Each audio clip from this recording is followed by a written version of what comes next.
श्री कृष्ण की गोवर्धन लीला का विस्तृत वर्णन। यह प्रसंग भगवान श्री कृष्ण की बाल लीलाओं में सबसे अद्भुत और शक्तिशाली लीलाओं में से एक है, जो उनकी भगवत्ता और गोपालन भाव का प्रतीक है।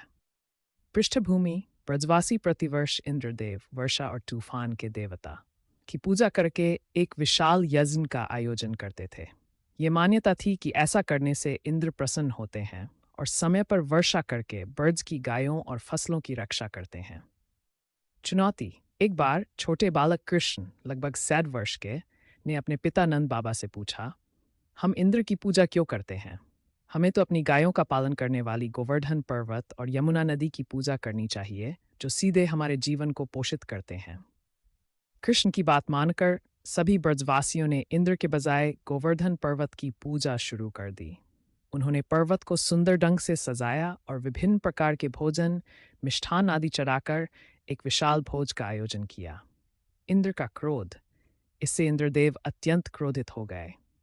उन्हें लगा कि मनुष्यों ने उनका अपमान किया है। उन्होंने अपने समस्त रोष को ब्रज पर उड़ेलने का निश्चय किया और असमय अतिवृष्टि शुरू कर दी। प्रलयकारी बारिश और तूफान आ गया।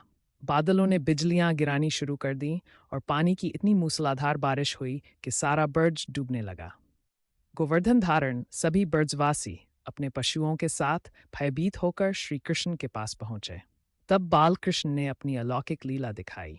उन्होंने सभी से कहा कि वे गोवर्धन पर्वत की शरण लें, और फिर एक अद्भुत दृश्य घटित हुआ।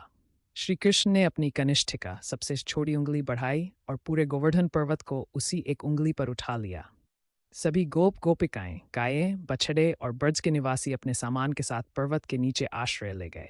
कृष्ण स्वयं 7 दिन और 7 रात तक बिना थके एक पैर पर खड़े होकर पर्वत को उठाए रहे। परिणाम: इंद्र का घमंड चूर चूर हो गया। उन्हें एहसास हुआ कि वह साधारण बालक नहीं, बल्कि स्वयं भगवान विष्णु के अवतार हैं। वे अपने ऐरावत हाथी पर सवार होकर ब्रज आए और कृष्ण से क्षमा मांगी। कृष्ण ने मुस्कुराते हुए पर्वत को वापस रख दिया और इंद्र को आशीर्वाद दिया।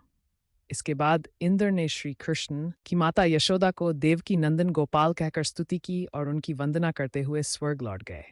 प्रतीकात्मक अर्थ: अहंकार का नाश। ये लीला दैवीय अहंकार के नाश और भक्ति के समक्ष घमंड की पराजय का प्रतीक है। प्रकृति संरक्षण: कृष्ण ने गोवर्धन पूजा का संदेश देकर स्थानीय पारिस्थितिकी तंत्र और प्रकृति के महत्व को उजागर किया। भगवान की शरण: ये दिखाता है कि भगवत शरणागति ही सर्वोत्तम सुरक्षा है।